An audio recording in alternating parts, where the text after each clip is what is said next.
ay walang laman, buto at dugo. Tingnan nyo ang aking mga kamay. Sabi ng verse 39 ng chapter 24 ng aklat ng Lucas, tingnan nyo ang aking mga kamay at ang aking mga paa, na ako mismo hawakan ninyo ako. At tingnan nyo, sapagkat ang Espiritu ay walang laman at mga buto na gaya ng nakikita ninyo sa akin. Amen. So God has no flesh, bones, amen, and blood, mga kapatid. Ang Diyos sa Espiritu at ang sumasamba sa Kanya ay kinakailangan siya ay sambahin sa Espiritu at katotohanan. So, atin lamang pong daanan ng mga talatang ito, mga kapatid, pagkamat ang mga talatang ito ay nabasa na natin ng mga nakaraan, so isasummarize na naman po natin patungkol sa tinatawag natin attribute or nature ng ating Panginoon, mga kapatid. Amen? And 1 Timothy chapter 1 verse 17, na siya lamang ang may kawalang kamatayan, na nananahan sa liwanag na hindi malapitan, na hindi nakita ng sinuman, ni nakikita man. Amen? Okay, so i-flash na lang yung talata rin na ihahabol mo, para masundan nyo. Na nagsasalita tungkol sa Diyos. Amen?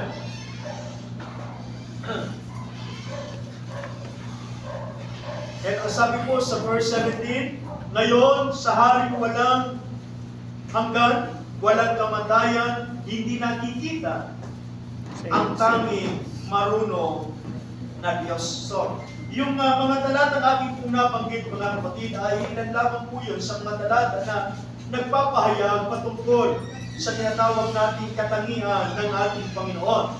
Sabihin po natin, God's nature. God's nature. Or kalikasan ng Diyos. Amen. Sa mga talatang ating nabasa kanina, Lucas chapter 24 verse 39, John chapter 4 verse 24, 1 Timothy chapter 1 verse 17, and then 1 Timothy chapter 6 verse 16. Amen. Ilan ba mga kapatid sa tinatawag nating katangian ng Diyos? Alam po natin mga kapatid na God is one. Amen. Lahat tayo naniniwala rito na mayroon lamang nag-iisang Diyos. Amen. Amen. At ang nag-iisang Diyos na yan, mga kapatid, ay nagkataong tao na hayag sa laman, amen, sa pamamagitan ng ating Panginoong Jesucristo. And Deuteronomy chapter 6 verse 4, mga kapatid, tingin mo, O Israel, ang Panginoon nating Diyos ay isang Panginoon. Deuteronomy chapter 6 verse 4. And Isaiah chapter 44 verse 6. So, bilisin ko lang. Actually, mga kapatid, mga talata nito ay nabasa na natin ng mga nakaraan, isasummarize ko na lamang po. Ganito sabi ng Panginoon, ang hari ng Israel at ang kanyang manunubos na Panginoon ng mga hukbo. Ako ang una, ako ang huli, at liban sa akin ay walang Diyos. So Isaiah, amen, chapter 4 and verse 6, mga kapatid. 44 and verse 6. At walang ibang Diyos maliban sa akin. 45 verse 21, aklat ng Isaiah. Amen. Walang ibang Diyos maliban sa akin, isang makatarungang Diyos at tagapagligtas. Walang iba maliban sa akin. Amen. Ika ng banal na kasulatan. So, ilan ba mga kapatid sa tinatawag nating attributes or mga likas na katangian ng Panginoon? Dito po tayo mag-focus, mga kapatid. God's natural attributes. Amen. At alam po natin ang Diyos, mga kapatid, sa ating pag-aaral ng mga nakaraan pa, marami siyang tinatawag nating katangian niya, mga kapatid. Amen. Praise the Lord. Na ito po ay ilan lamang sa kanyang kalikasan. Nang sabi rito, ang katangian ay isang kalidad, ari-arian, o natatanging katangian ng isang bagay. Amen. So, an attribute is a quality. Amen. Property, unique characteristic, mga kapatid, of something. Tayo po ay nagkakaroon minsan ng tinatawag nating mga katangiang ito, mga kapatid, ngunit ang katangiang ito na natanggap natin, ito po ay impartation of God's Spirit, God's knowledge, mga kapatid, in our life. na siya ay dapat magkaroon ng ilang pangunahing katangian. Kabilang dito ay ang mga sumusunod. Siya ay walang hanggan. So number one, mga kapatid, God is eternal. He is eternal. Amen? He is the first and He is also the last. At liban sa Kanya ay walang Diyos, mga kapatid. Amen? Walang ibang Diyos. So, siya ay walang hanggan. Now, ang ibig sabihin ng walang hanggan, mga kapatid, ito po ay maaari nating masilayan buhat sa banal na kasulatan upang maging tunay na Diyos. Siya ay dapat na walang simula o walang wakas. Amen. Amen. Tayo po bilang mga tao ay meron po nga Simula. hangganan. May Amen. Nagsabi po ng Ecclesiastes, mga kapatid, in everything there is a season. A time to be born and a time to die. So lahat ng bagay na nasa ilalim ng araw, mga kapatid, ay nasasaglaw ng panahon. Tayong lahat ay naroon sa tinatawag nating panahon, mga kapatid. Amen? Ang Panginoon lamang ang walang pasimula at walang wakas. He is before all things, mga kapatid. Bago po na itatag ang lahat ng bagay sa mundong ito, naroon na siya. Amen? Siya ang foreknowledge. Amen? Naroon na before the creation of the world, mga kapatid. Napauna na yung karunungan. Amen? Yung tinatawag nating katangian ng Panginoon na siya ay nananan sa liwanag na hindi malalapitan. So yung kanyang kaluwalhatian ay nakabalot sa kanya, mga kapatid. Amen. Nang sabi rito, siya ay walang simula at walang wakas.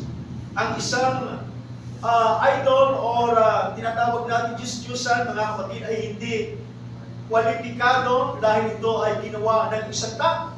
Kaya ito ay may simula.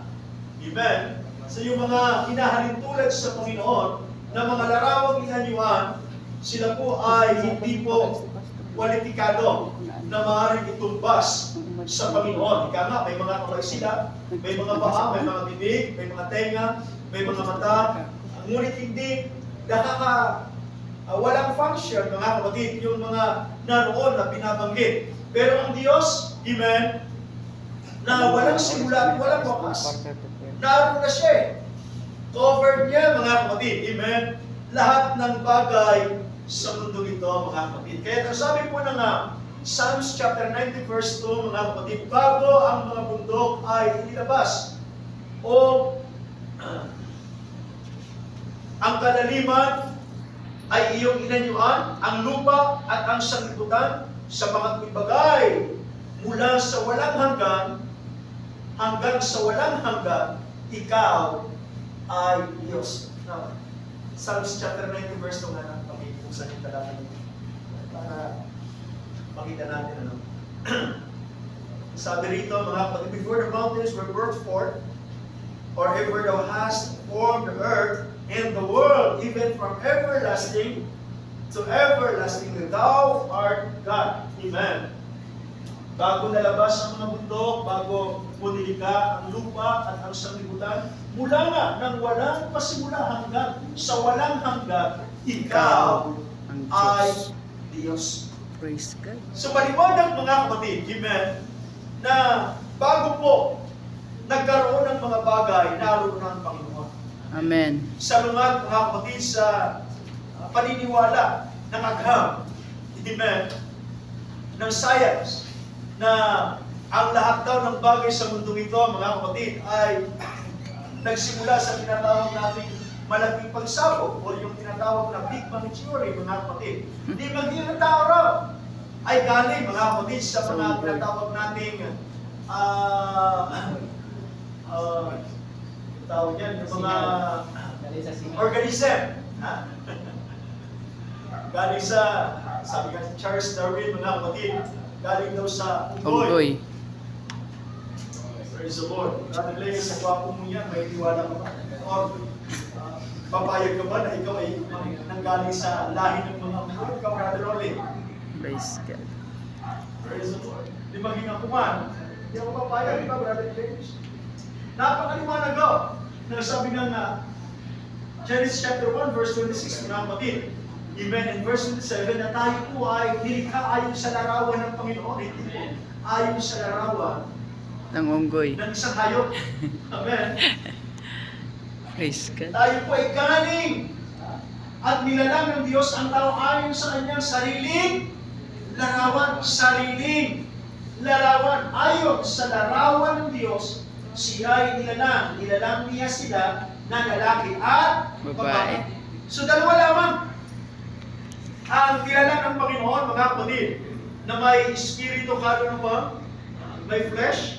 Ang lalaki at mga babae, wala yung half doon. Half lalaki, ang babae. Kumbaga, yun ay mga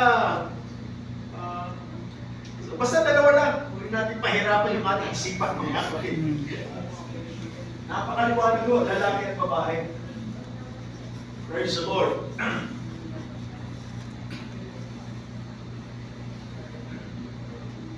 So ang Panginoon, mga kapatid, yung kanyang tinatawag nating attributes, God is eternal, amen, ito po ay mananatili from everlasting to everlasting, amen. Kahit na ang lupang ito, ang langit natin nakikita ngayon, mga kapatid, ay malulusaw, ang Diyos ay mananatiling Diyos. Amen. Siya hindi nagbabago. Amen. Amen. He is eternal, and He is also, mga kapatid, amen, amen, unchangeable God. God is constituted that He cannot change. Amen. Ang Diyos, mga kapatid, amen,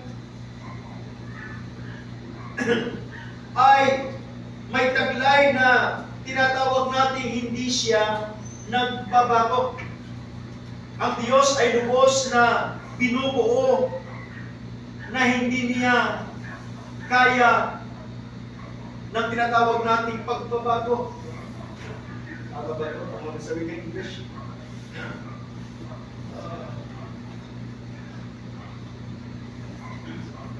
They cannot change. O, tama. Siya po ay, as God, mga kapatid, as unchangeable God, yung kanyang mindset patungkol sa tinatawag natin Diyos, mayroong senaryo, mga kapatid, na yung isang bagay ay hindi na maaaring gawin ng Panginoon. In fact, in His own ability, mga kapatid, kaya niya ito. Pero dahil sa sinabi niya, halimbawa, ako ay Diyos na hindi nagsisinungaling. So ayaw ng Panginoon na baliin yon. Amen. In fact, kung gustuhin niya na magsalita ng mga kasinungalingan, maaari. Pero dahil ang kanyang salita, mga kapatid, at ang nakapaloob dito, yung kanyang integridad. Amen. Yung kanyang karakteristik, mga kapatid, na siya ang Diyos na hindi nagbabago. Kapag sinabi ng Panginoon, hindi ako magsisinungaling, hindi magsisinungaling ang Panginoon. Pero ang Diyos, mga kapatid, ay meron pong puso na malapot. Yes, amen. Kung ikaw, Brother Edgar, ay isang taong makasalanan at hihingi ka ng tawad sa Panginoon, so kaya mong pakilusin ang Panginoon at patatawarin ka niya sa iyong mga nagawang Yes, amen. kasalanan. Pero yung gagawa ka ng dahilan, mga kapatid, halimbawa, meron nga akong nabasa, mga kapatid, tatlong bagay, tatlong salita na huwag dapat makita sa iyo. Yung caught in the act. Nakita ka na ginawa mo. Huwag nakapat yun. Kasi nga, ang nakapaloob doon sa kwento, mga kapatid, siya ay may pinapatakbo na isang computer po ito. Amen. Sa kanyang creation, mga kapatid, may ginawa na yung mga bagay na yon, mga kapatid, para makapanlin lang doon sa maraming mga tao sa ginawa niya. And at the end, mga kapatid, yung mga taong ginamit niya, pinatay niya rin. So siya ang gumawa. Siya ang may akda, mga kapatid, para makapanglinlang, gumamit siya ng mga tao, at yung mga tao na ginamit niya, pinatay niya rin. So ang balik ay naroon sa kanya. Kasi nga, hinanap na siya eh. Siya ang sararin. Amen. Praise the Lord. So may mga bagay minsan, mga kapatid, na ginagawa ng tao na ang balik sa kanya. Kaya sabi nga ng Creator na yon, tatlong salita na dapat ay huwag makita sa iyo. Amen. Huwag ka nilang mahuli ng buhay. So balik tayo mga kapatid sa Diyos na hindi nagbabago. Amen. Nasabi nga ng 15 verse 29 ng 1 Samuel, at gayon din ang lakas ng Israel ay hindi magsisinungaling o magsisi sapagkat siya ay hindi tao na siya ay magsisi.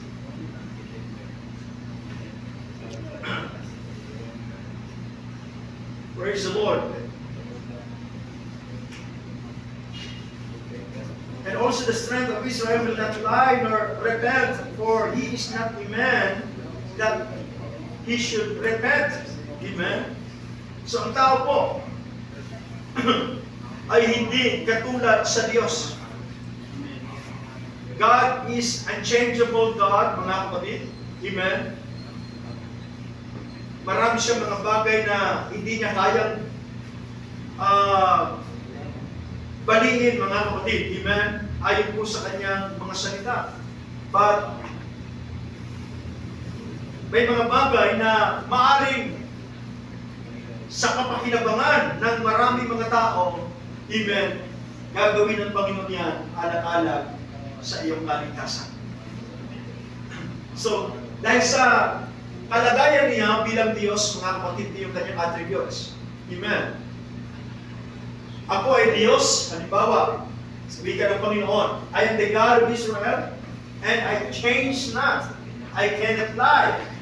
So, bilang Diyos, mga kapatid, pag-create siya ngayon, amen, ng isang hakbang, mga kapatid, na kinakailangan kong magkatawang tao. So, God was manifest in the flesh, amen, para yung mga bagay, mga kapatid, na hindi kayang abutin ng tao, praise the Lord, sa Diyos, ay kayang ipaabot ng Panginoon sa mga tao. Right? Kaya sabi po, mga kapatid, ng Isaiah, chapter 59, verse 8. Tingnan natin.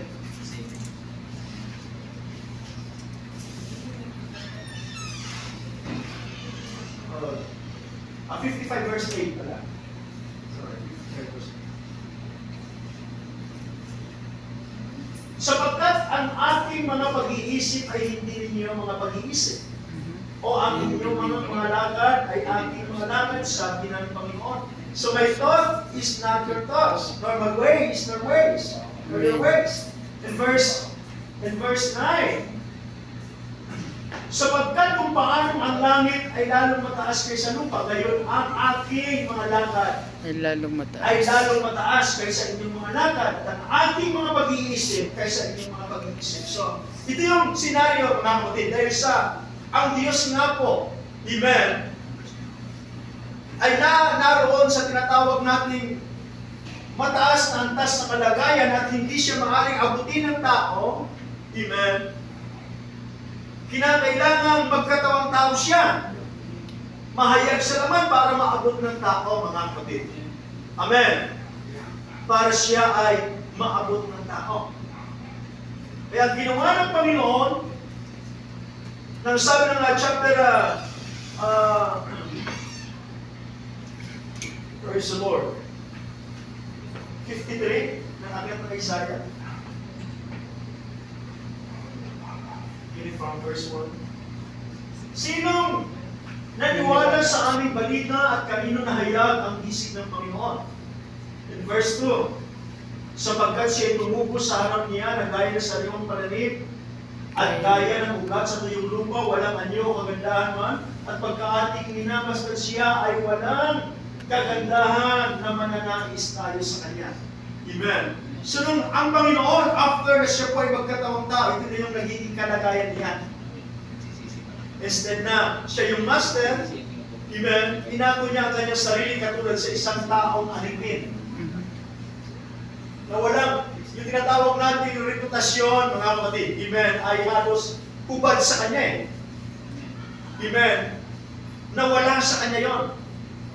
Dapat siya yung paglingkuran. Ang ginawa, siya yung naglingkod.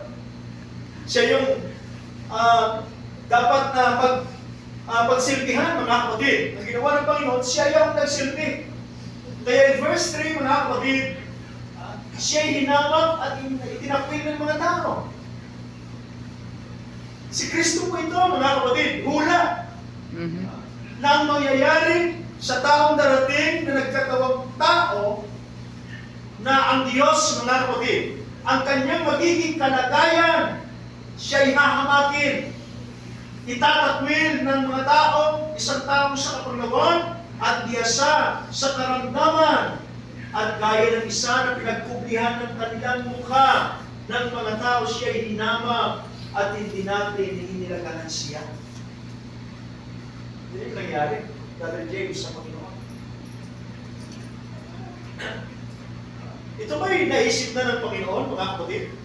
Praise God. Na after na siya magkatawang tao at manahan dito sa lupa para maabot ng maraming mga tao, mga kapatid, ito ba'y nakita na ng Panginoon Jesucristo na mangyayari sa Kanya? Yes, marahil. Kasi nga ho, ilang libong taon muna, mga kapatid, or ilang years bago mangyari ito, nakita na ng Panginoon.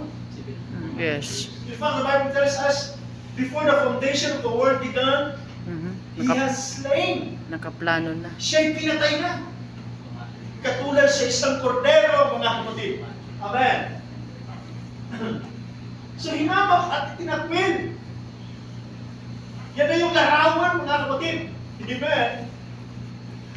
Dahil sa chapter, balik tayo. Balikan natin yung verse 4 mamaya. Chapter 59, verse 1, mga kapatid, na Isaiah, narito ang kamay ng Panginoon ay hindi umisi na di makapagliligtas, ni hindi man mahina ang kanyang pakinig na di makikinig. In verse 2, sapagkat ang inyong mga kamay ay natumahan ng dugo at ang inyong mga daliri ng kasamaan, ang inyong mga labi ay nagsasalita ng mga kasinungalingan, ang inyong mga dila ay nagsasalita ng kasamaan. That's verse 3. Kundi pinagpahiwalay ng inyong mga kasamaan kayo at ang inyong Diyos. So ang naging dahilan, kaya yung tao, mga kapatid, ay walang access sa Diyos. At ang Diyos, mga kapatid, ay naroon. Gusto kang abutin pero mayroong kasalanan eh. Na humahad lang. Amen.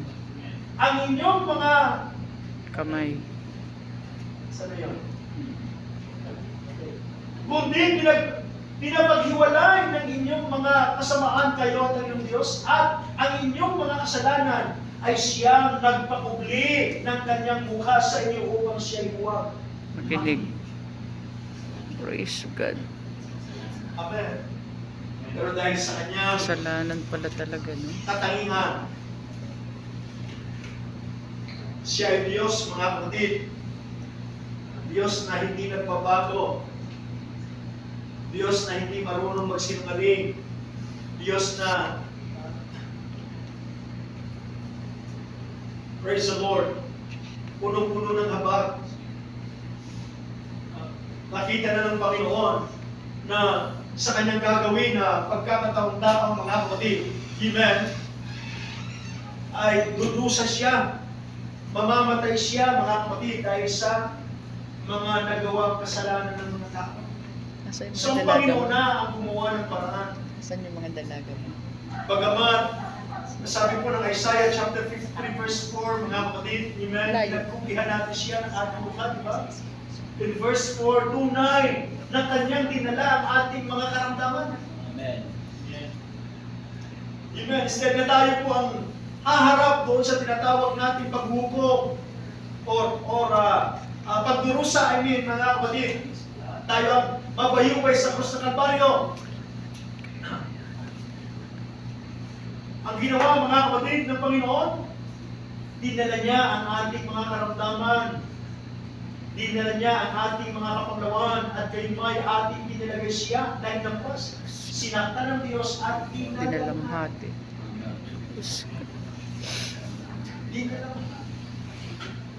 Rejected eh. Bagamat ginawa ng Panginoon yan, mga kapatid, pero tingin pa rin ng mga tao sa Panginoon. Rejected siya. In verse 5, ngunit siya ay nasugatan dahil sa ating mga pagsalansan, siya ay nabugbog dahil sa ating mga kasamaan. Ang parusa ng tungkol sa ating kapayapaan ay nasa Kanya, at sa pamamagitan ng Kanyang mga latay ay nagsigalingan. Praise God. Amen. Isa sa ginawa ng Panginoon, mga kapatid, amen, bagamat hahantong siya sa tinatawag nating pagdurusang ito, ang pagdurusa niya ay meron pa rin dala sa ating kagalingan sa ating physical na pangangatawan, mga kapatid. By His stripes, they are healed. And the chastisement of our peace was upon Him. Amen. Siya ay nabugbog dahil sa ating mga kasalanan.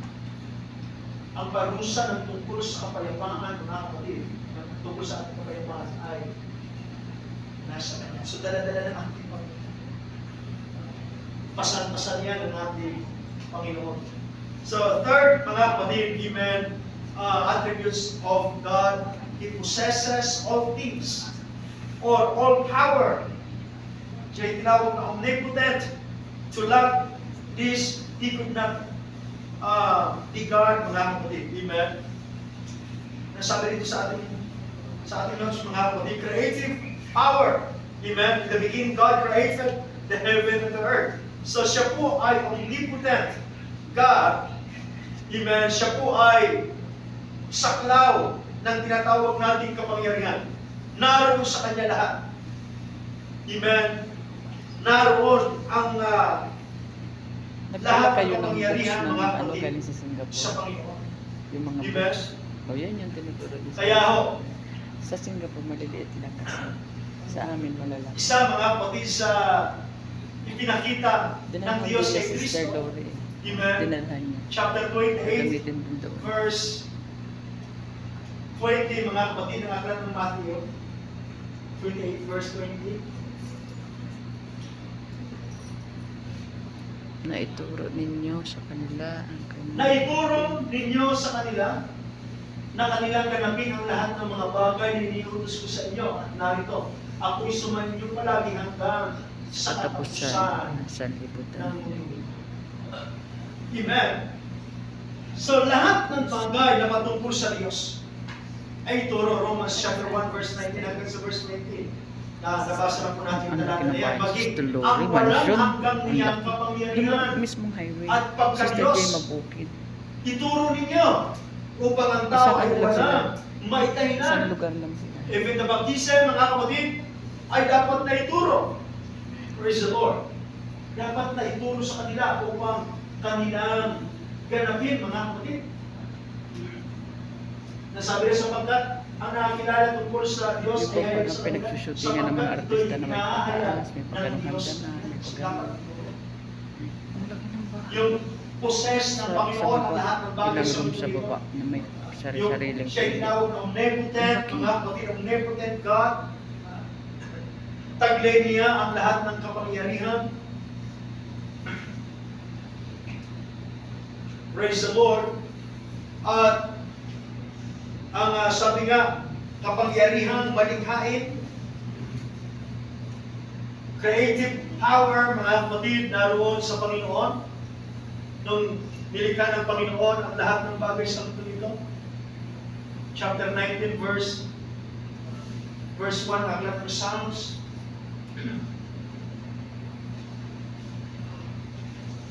Ang kalangitan ay nagpapahayag ng kaluwalhatian ng Diyos at ipinakikilala ng kalawakan ang gawa ng kanyang Kamay. mga kamay. Amen. This omnipotent God. So lahat ng mga gawa ng Panginoon, ang langit mismo, mga kapatid, ang nagpapahayag. So mga taong lamang ang hindi kayang may absorb, mga kapatid, ang mga wika nito. Chapter 14, verse 1, mga kapatid, ang aklat ng Psalms, the fool hath said in his heart, there is no God. Ang mamang ay nagsasabi sa Ang kanyang mamang ay puso. nagsabi sa kanyang puso, walang Diyos, sila'y papahamak, sila'y nagsigawa ng kasuklam-suklam ng mga gawa. Walang gumagawa ng mabuti. Bakit mangmang sila eh? Amen? Mangmang sila, mga kapatid. So yung creation ng Panginoon, dahil sa agham ng lahat daw ng bagay sa mundo nito ay nanggaling sa tinatawag natin malaking pagsabog. Ang tao galing sa unggoy. Ulitin ko, mga kapatid, ang mangmang ang gumagawa ng ganon. Ang mga naniniwala ng ganon. Mangmang. Nabasa natin kanina, Brother Edgar, di ba? Chapter 19, verse 1. Ang kalangitan ay nagpapahayag ng mga gawa ng kamay ng Panginoon. Ang kalangitan siya. Ang langit at ang lupa ay gawa ng Panginoon. Nagsalita ang Lord, mga kapatid. Sabi nga, kapangyarihan ng pagsasalita, sinabi ng Diyos magkaroon ng liwanag, nagkaroon ng liwanag. Chapter 1, verse 3 ng aklat ng Genesis, ang tao ay gumawa ng mga bagay mula sa mga umiiral na materyales. Lumilikha ang Diyos mula sa hindi umiiral na materyales. Mga bagay na mabuti at perfecto, ito ay mabuti. In verse 4. Amen. Ang aklat ng Genesis, chapter 1, mga kapatid. Nakita ng Diyos ang liwanag na mabuti. Inihiwalay ng Panginoon ang liwanag sa kadiliman. So ang Panginoon, kadiliman diyan ka, liwanag dito ka. So ang Panginoon gumawa ng dalawang malalaking tanglaw. Ang araw at ang tinatawag nating gabi, mga kapatid. So, nilikha ng Panginoon yun. Praise the Lord. Ayon sa kanyang pagiging malikhain. Kaya ang tao ngayon, tilit na gumagawa ng mga, sabi nga rito, mga kapatid, mga bagay na hindi umiiral. Kaya ang Diyos, from nothing to something. So may pattern lang ang tao. Pagtakin mo, mga kapatid, paano gawin ng Panginoon yung tao na wala pa namang tao sa kanya yun? Saan kumuha ng ang Panginoon ng larawang kanyang ihuhulma? Wangis niya. Hebrews chapter 1. Ay nasa sticker ng verse 4. Tama ba? Talata na.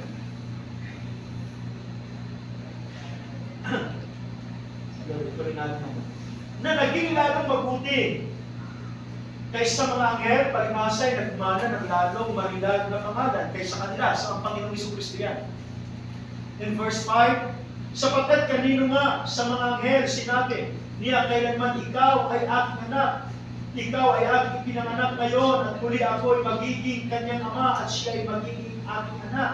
So in verse, at muli nang dinala niya ang panganay sa sanglibutan ay sinasabi at sasambahin siya Ang ng lahat ng mga anghel ng Diyos. ng Diyos. In verse 7 hanggang sa verse 8, sinabi niya tungkol sa mga anghel, yaong ginawa ng mga anghel niya ang mga hangin at ang kanyang mga ministro ay dinas ng apoy. Praise God.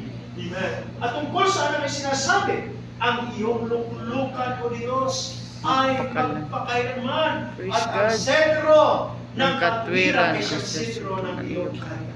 Praise Thy God. throne, O God, amen, for unto the Son is saith. Thy throne, O God, is everlasting. Amen. Amen. So, everlasting. So, ang ating Panginoon, mga kapatid, since creation, mga kapatid, naroon na eh. Siya ang panganay ng lahat ng mga nilalang, si Kristo. Naroon, si Kristo ang pulmahan, mga kapatid, ng larawan na gagawin ng Panginoon. Na walang iba, si Adan, unang tao, mga kapatid, from red Adam, red na lupa o pulang lupa, mga kapatid, doon mula si Adan. So ang ating Panginoon, mga kapatid, is the firstborn of all creature, mga kapatid. So, by speaking, God said, let there be light, and there was light. Amen. So, ang Diyos ay omnipotent, mga kapatid. Amen. Praise the Lord. Job chapter 42 verse 2, mga kapatid, na sabi nga ni Job, chapter 42 verse 2, nalalaman ko na magagawa mo ang lahat ng mga bagay at wala kang akala na mapipigil. So si Job mismo, amen, sabi niya sa Panginoon, naniniwala ako at nalalaman ko na magagawa mo ang lahat ng mga bagay. Amen. Kaya itong si Kristo, mga kapatid, amen, na siya ang larawan ng Diyos. Kaya sabi nga sa verse 8, for unto the Son is saith, thy throne, O God. So, pinapatungkulan na ang ipinanganak, mga kapatid, amen, ng isang babae, siya ay tinawag, mga kapatid, na Diyos. Isaiah chapter 1 verse 9, chapter 9 verse 6, mga kapatid, mga talata na yan, hindi na natin dadaan na lang natin, mga kapatid. Amen. So, sabi ni Job, nalalaman ko. Amen. Nalalaman ko na magagawa ko ang lahat ng mga bagay. Amen.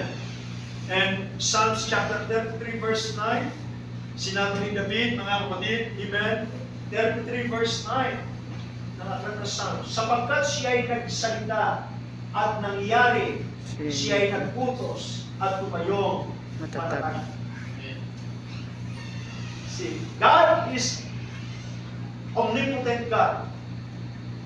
Possesses niya, mga kapatid, amen, lahat ng kapangyarihan, naroon sa kanya lahat, mga kapatid. Kaya sabi ni David, sapagkat siya ay nagsalita at nangyari, siya ay nagputos at tumayong matatag.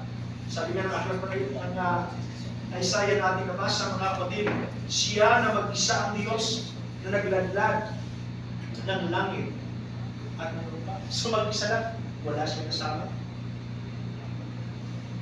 Chapter 1, mga kapatid, chapter 4, na binasa natin kanina, sa aklat ng Hebreo, ang mga anghel ay gawa ng Panginoon tulad sa mga hangin, di ba?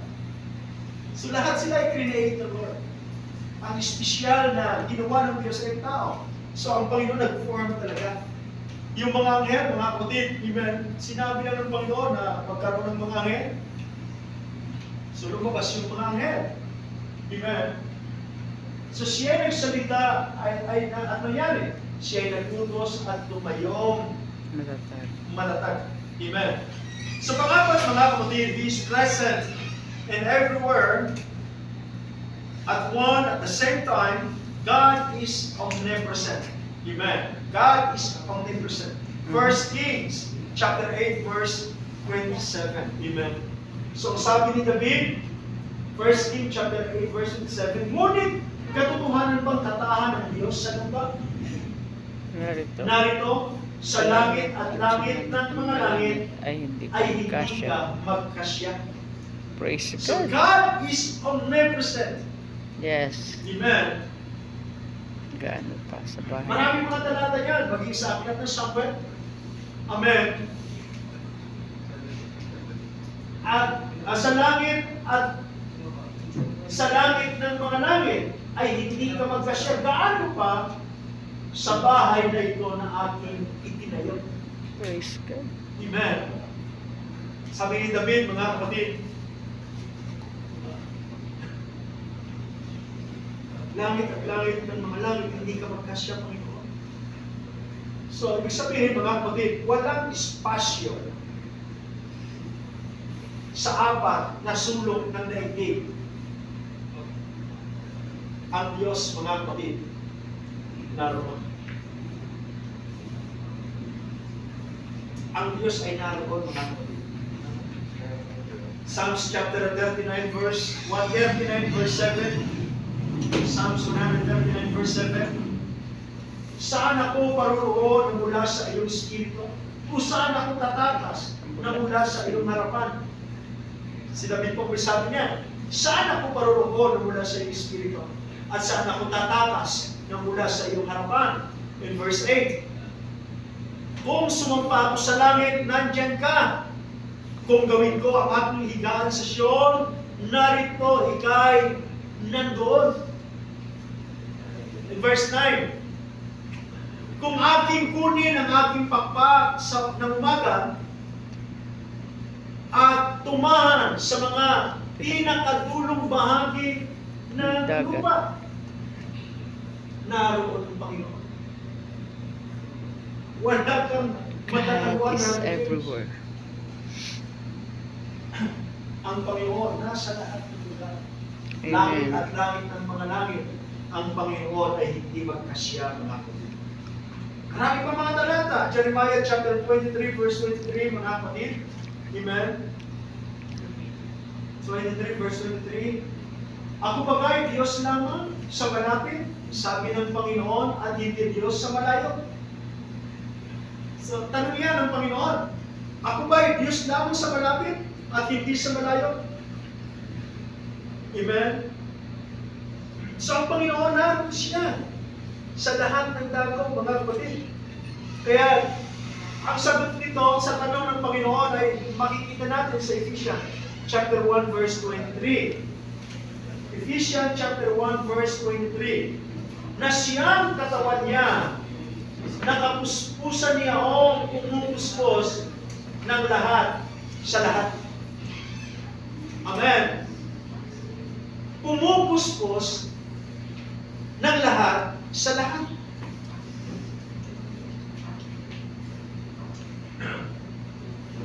Naroon, mga kapatid, kaya ang ating Panginoon Jesucristo as a human being, Christos, anointed one, mga kapatid, Colossians chapter 2, verse 9, yung Diyos na hindi magkasya sa langit at langit ng mga langit, nung siya ay nanahan doon sa katawan na Kristo, anointed one, pinananahanan sapagkat sa Kanya nananahan ang buong kapuspusan ng pagka-Diyos sa kahayagan ayon sa laman.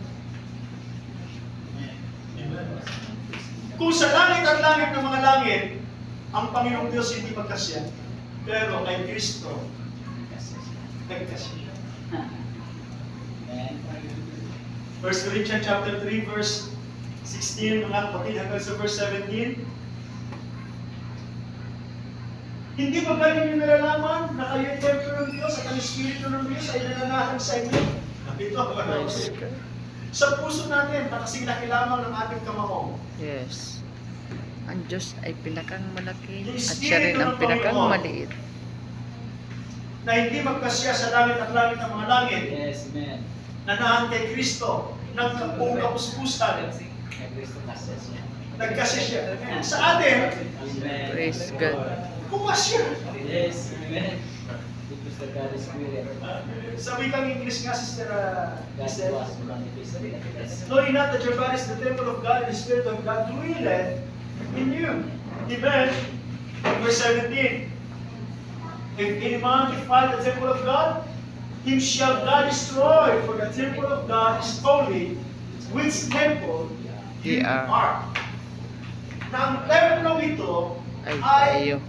kayo. Amen. Amen. Kaya ang tanong ni David, mga kapatid, Praise the Lord.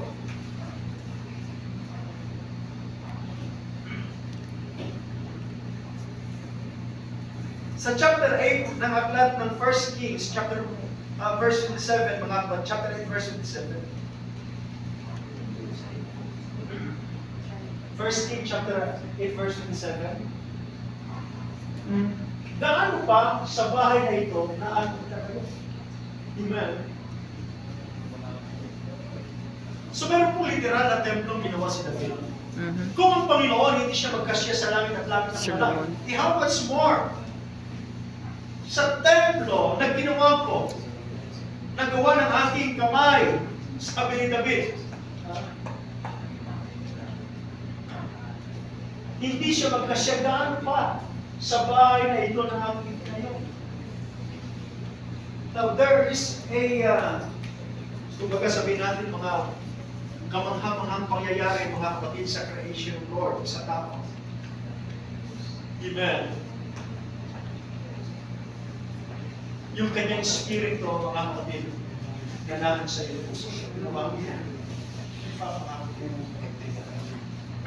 Yung espiritu ng Panginoon yung tukoy rito, ito po yung tinatawag natin impartation of God's Spirit. Amen. Kayo ba'y naniniwala, mga kapatid, na mayroong ama ng mga espiritu? So, ang Panginoong Diyos, siya ang ama ng mga espiritu. Pero tinatawag natin impartation of God's Spirit. Even mula sa kanyang balang espiritu, bahagi ng kanyang sabi Yes. bahagi ng kanyang espiritu. Kunting portion lang. Chapter 2, mga kapatid, ang aklat na mga gawa, in verse 1, hanggang sa verse 4.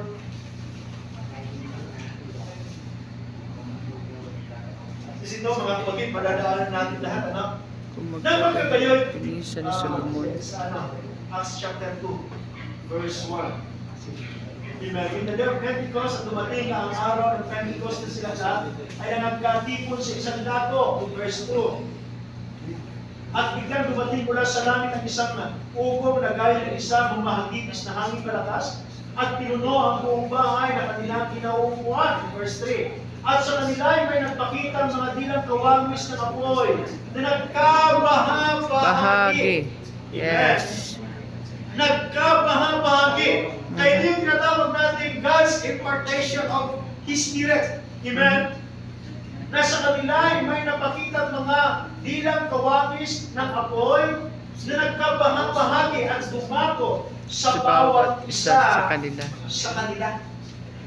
So yung Espiritu ng Panginoon, nagkabahabahagi yun. Amen. Sa kanyang mga anak. And verse 4, mga kapatid, at silang lahat ay nangapuspos ng Espiritu Santo at nagpasimulang magsalita ng iba't ibang mga wika.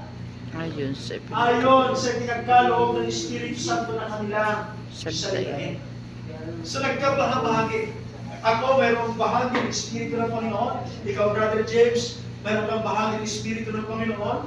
Amen? Ang tanong, kung ikaw ba'y puspos na ng Espiritu ng Panginoon? Kasi kung hindi ka pa puspos ng Espiritu ng Panginoon, wala ka pang bahagi Amen. ng Espiritu ng Panginoon. Kasi ang mayroon ng bahagi, yaong mga nagsalita ng iba't ibang wika. Praise God. Amen. Praise the Lord. Kaya sa verse 3, mga kapatid, napakalinaw, dumating sa kanila. At nagkabahabahagi. Amen. So ang Espiritong ito, mga kapatid, ay dapat natin matanggap. Kaya Romans chapter 8, verse 9. Romans chapter 8, verse 9. Hindi po lahat ng tao ay mayroong Espiritu ng Diyos. Yes. Diba? Datapwat kayo wala sa laman, kundi nasa Espiritu. Kung kayo'y tumitira sa inyo ang Espiritu ng Diyos, datapwat kung ang sino man Walang Espiritu ni Kristo, walang Espiritu ni Kristo, siya ay hindi sa Kanya. siya ay hindi sa kanya. So we are the temple of the living God. Amen. Ang Espiritu ng Panginoon ay narito natanggap natin, nananahan sa atin, pero walang Espiritu ni Kristo. Amen. Hindi ka Sa Kanya. Amen. So, God is omnipresent. Amen. God is omnipresent. Acts chapter 1, verse 8, mga kapatid, Acts chapter 1, verse 8. But ye shall receive power, katapos tatanggapin ninyo ang kapangyarihan pagdating sa inyo ng Espiritu Santo. Na kayo'y magiging mga saksi ko sa Jerusalem, sa buong Judea, Samaria, hanggang sa kauli-ulihang bahagi Ng lupa. So, saksi ka pagka mayroon kang Espiritu Ng Panginoon. ni Kristo na. Lahat ng mga pa-Espiritu ni Kristo sa praise the Lord. Praise the Lord. Amen. So, patuloy natin ipanalangin mga kapatid, ang Espiritu nito ay manahan sa ating pong mga buhay. So, number 5, mga kapatid, He has all knowledge. Omniscient. Nothing is hidden from the Lord. Amen. 1 Chronicles chapter 28, verse 9. 1 Chronicles chapter 28, verse 9. At ikaw, Solomon, na aking anak, kilalanin mo ang Diyos na iyong ama, ng iyong ama, at paglingkuran mo siya ng sakdal na puso at ng pusang pag-iisip, sapagkat sinasalisig ng Panginoon ang lahat ng puso. At naaalaman ang lahat ng akala ng pag-iisip, kung inyong hanapin siya ay mas susupunan siya. Sa iyong muling kung pabayaan mo siya, Kanya'y itatakwil ka magpakailanman. Amen. So God is omniscient, mga kapatid. Nalalaman niya, amen, ang iyong puso. Hebrew chapter 12, verse 4, mga kapatid.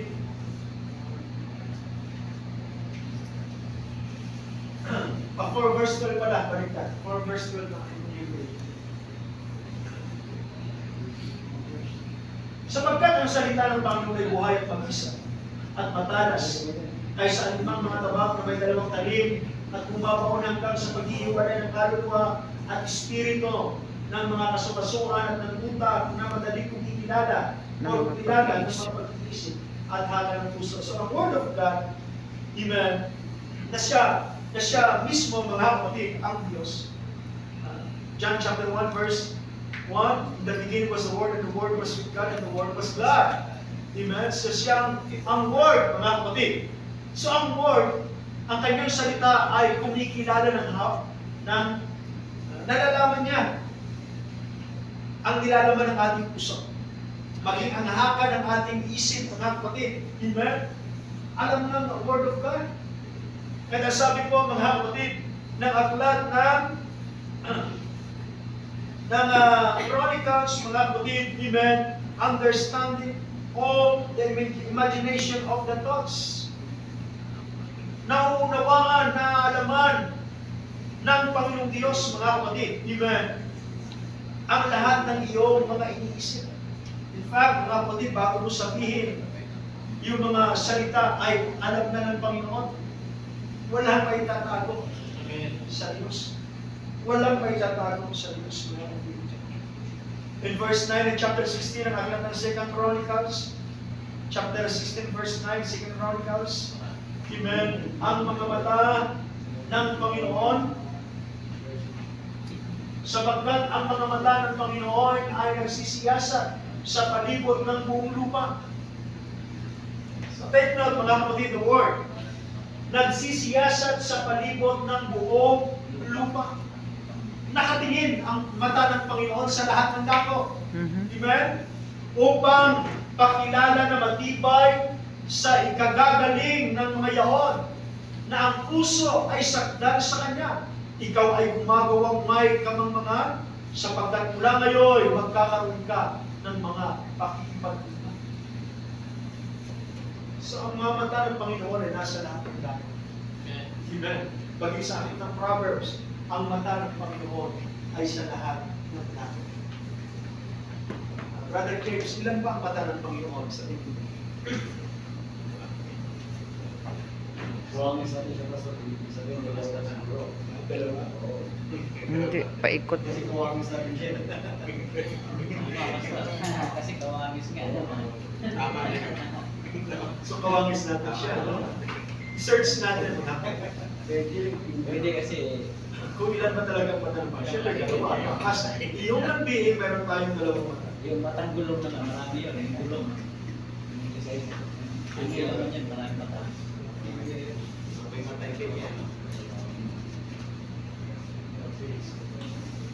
May mababasa ka dyan na ano eh, paikot.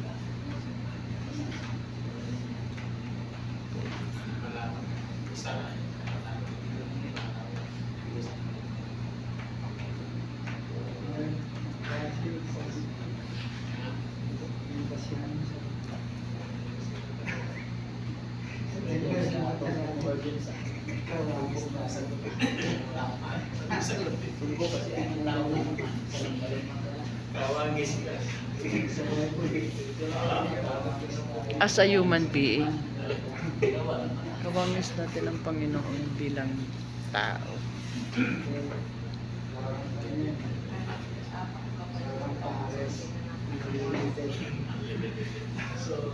May mga bagay mga kapatid na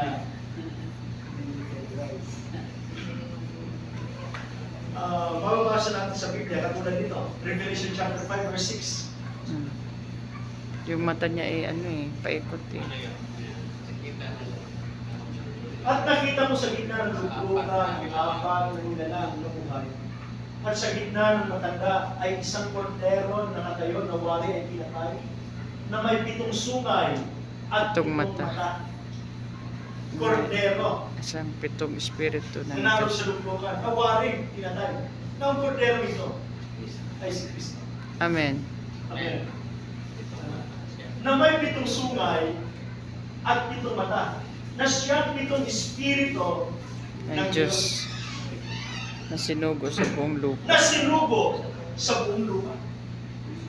7 sungay, 7 mata, na siyang 7 espiritu na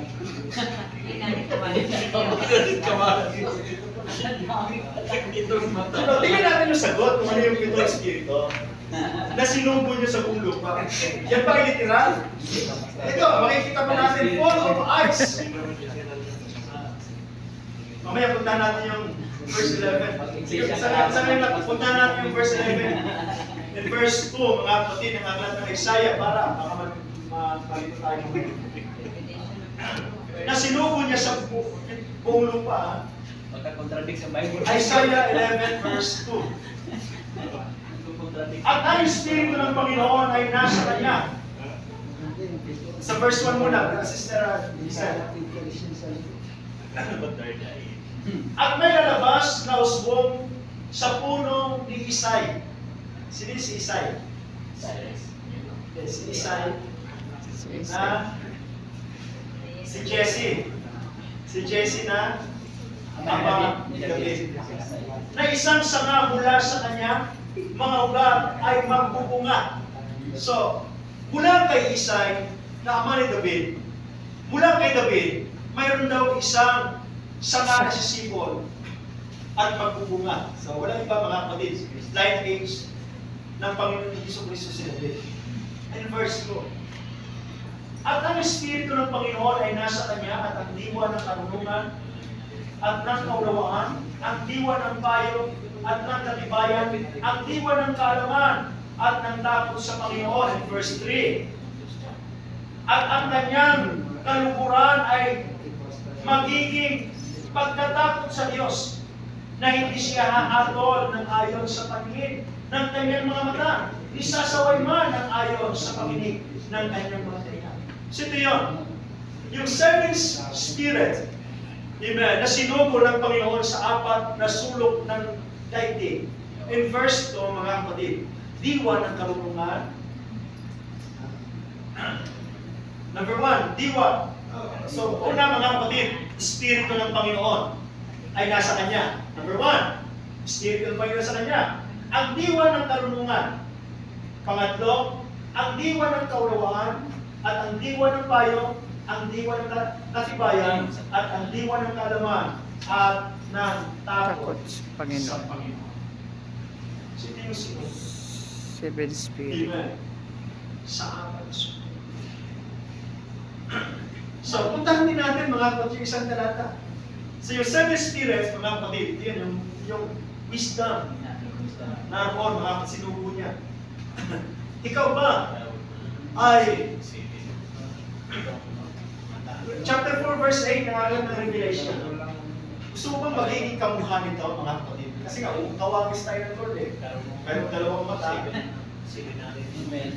Sa apat na nilalang pa rin. Nakapalubot yan yung At paikot. ang apat na nilalang na buhay na may 6 na pakpak, bawat isa sa kanila ay may puno, ay mga puno ng mga Yan yun. ng mata sa Palibot palibot at sa loob. at sila'y walang pahinga. Araw at gabi nagsasabi, banal, banal, banal ang Panginoong Diyos. Ang mga pangyarihan sa lahat na Nabuhay. nabuhay at nabubuhay na siya Darating. So, mga anghel. Kaya yung pagkalikha ng Panginoon sa atin, natulad talaga sa wagas niya. Yes. So, mayroong dalawang mata, may kamay, kumpleto. Pero sa kanyang mga nilikhang mga anghel, may mga anghel siyang nilikha na mayroong 6 na pakpak na bawat isa sa kanila ay mga puno ng mga mata. So, ibig sabihin, nagbabalot sila ng kanilang mata. Bulog. Parang bulog. Parang ano, pinya. Parang pinya. Parang pinya siya. Salamat na lang na Parang pinya. tayo nilikha ayon sa wangis ng Panginoon. Amen. Yung Thanks mga be anghel to na yan, God. mga kapatid, sila ay naroon sa trono ng Panginoon, lumilipad sa isigaw, banal, banal. Yes, amen. Sila ay nagpupuri sa Panginoon. Banal ang Panginoon. Sino yung kanilang trabaho? Araw at gabi. Nagpupuri lang. Walang kumpay. Walang kumpay. So sila yung mga nilalang. Ibig sabihin sila yung mga angels na create ng Panginoon. At yun ang kanilang trabaho. So marami pong mga uri ng mga anghel. May mga anghel pa na ang mukha ay katulad sa isang baka o Leon. leon, leopard, basta ibang uri ng mga anghel. Katulad kay Gabriel, mga kapatid, parang tao talaga siya. Kay Michael, Yes. sa mga messenger, mga kapatid. So God is omniscient. Walang naitatago sa Panginoon. Kaya ho, tayo po mga kapatid ay mayroong tinatawag nating impartation ito, God's Spirit, mga kapatid. At salamat na mayroon yung ito na sinugo ng Panginoon sa lupa. Amen. Mayroon tayo rito pagkatapos sa Panginoon. Word of wisdom, word of knowledge, amen. Word of counsel, mga kapatid. Amen. So, salamat sa Panginoon. Na, sabi nga ng banal na kasulatan, ito ay ibinahagi ng Panginoong Jesucristo. Amen. Sa kanyang mga anak. Salamat sa Panginoon. Sabihin mo sa iyong katabi, salamat sa Diyos. Salamat. Thank you, Lord. So marami pa mga kapatid at siguro hindi natin matatapos ito pero halos na Barter. natin mga kapatid. 1 hour and 2 minutes and moral 59 attributes ng seconds. Panginoon siya tinawag na God is holy. Maraming mga talata yan. God is righteous. God is merciful. Yan ang moral attributes ng Panginoon. God is love. God is faithful. God is gracious. God is jealous. God is great. God is invisible. God is upright. God is light. God is perfect. God is immortal. None like Him. Long-suffering, compassionate, unsearchable, good, immutable, true, incorruptible, consuming fire. So yun yung mga tinatawag nating moral attributes ng Panginoon. Amen. At ang conclusion natin mga kapatid, amen, as a son and daughters of God, mga kapatid, we need to love Him. Worship Him, serve Him, obey Him, Amen. fear Him, mga kapatid. Amen. Yan ang iniutos ng Panginoon na dapat natin gawin. Serve the Lord with all your hearts, with all your mind, and with all your strength, mga kapatid. Amen. Serve the Lord. Salamat sa